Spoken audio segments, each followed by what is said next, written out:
ఆయన స్క్రీన్ మీద కనిపించి విలనిజం చూపించారంటే మనందరం హడలిపోవాల్సిందే. మా గగన్ బాబు గారు ఒక ఓదెల 2, ఒక పుష్ప ఇలా వరుస సినిమాలతో మనందరిని ఆకట్టుకుంటూ అండ్ ఇప్పుడు మరో పాత్రలో కనిపించబోతున్నటువంటి ఆయన మాట్లాడవలసిందిగా రిక్వెస్ట్ చేస్తున్నాం. థ్యాంక్ యూ అండి. అందరికీ హాయ్ అండి. మమ్మల్ని బ్లెస్ చేయడానికి వచ్చిన అందరు మీడియా వాళ్ళందరికీ చాలా చాలా థ్యాంక్ యూ. ఈరోజు చాలా ఆనందంగా ఉందండి.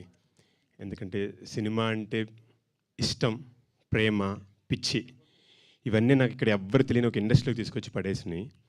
సో అక్కడి నుంచి నా ప్రయత్నాన్ని ఆపకుండా, అంటే ఒక సినిమాలో నా అవకాశం వస్తుందా అని అనుకున్న నాకు నా ప్రయత్నాన్ని ఆపకపోవడం వల్ల చాలా ఏళ్ల నుంచి విలన్గా, హీరోగా కష్టపడి ఏది వచ్చినా సరే నా సాయశక్తిలో ప్రయత్నించి చేయడం, ఏదో కింద పడుతూ మీద లెగుస్తూ ఉన్న నాకు పుష్ప రూపంలో సుకుమార్ గారు, అల్లు అర్జున్ గారు పిలిచి ఒక చిన్న అవకాశం ఇస్తే అది నన్ను చాలామందికి చేరువ చేసిందండి.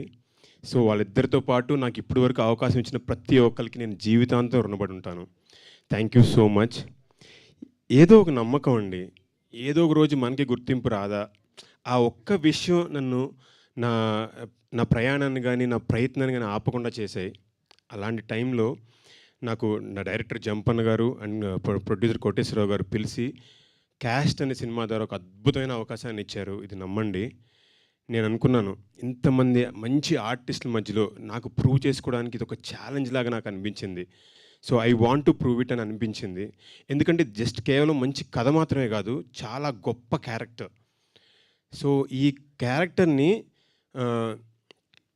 సద్వినియోగపరుచుకోవడానికి నేను సాయశక్తిలో నా ప్రయత్నం అంతా చేశానండి. ఇంకా మిగిలింది మీ అందరి నుంచి బ్లెస్సింగ్స్ రావడమే. సార్ నా పేరు గగన్, నాకు మీ బ్లెస్సింగ్స్ కావాలి ప్లీజ్. సో మా సినిమాలు మా అందరికీ కూడా కావాలి, నా ఒక్కడికి కాదు, మా అందరికీ కూడా కావాలి.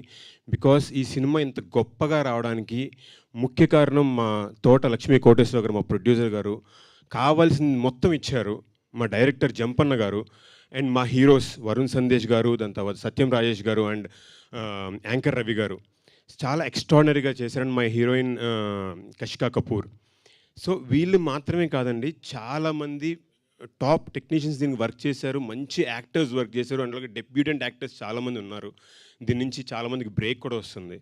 సో వీళ్ళందరూ కూడా కష్టపడి చాలా ఇష్టంతో ఈ సినిమాకి వర్క్ చేశారండి. ఒక్క ఛాన్స్, మేము ఏ కంటెంట్ ఇచ్చినా సరే మీ అందరూ కూడా కొంచెం ప్రేమతో అందరికీ చేరువ చేస్తారని నేను మనస్ఫూర్తిగా కోరుకుంటున్నాను.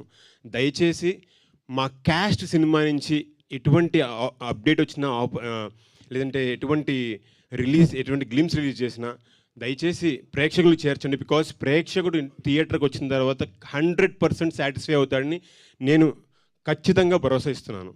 Thank you so much once again to all the media for being here. ఇంకా చాలా మాట్లాడుకుందాం, చాలా ఈవెంట్స్ ఉన్నాయి, చాలా సర్ప్రైజెస్ కూడా ఉన్నాయి. థ్యాంక్ యూ సో మచ్ అండి. థ్యాంక్ యూ గగన్ బాబు గారు, thank you so much. Yes, happy days, Kotha Bangaru లోకం ఇలాంటి సినిమాల ద్వారా ఎంతోమంది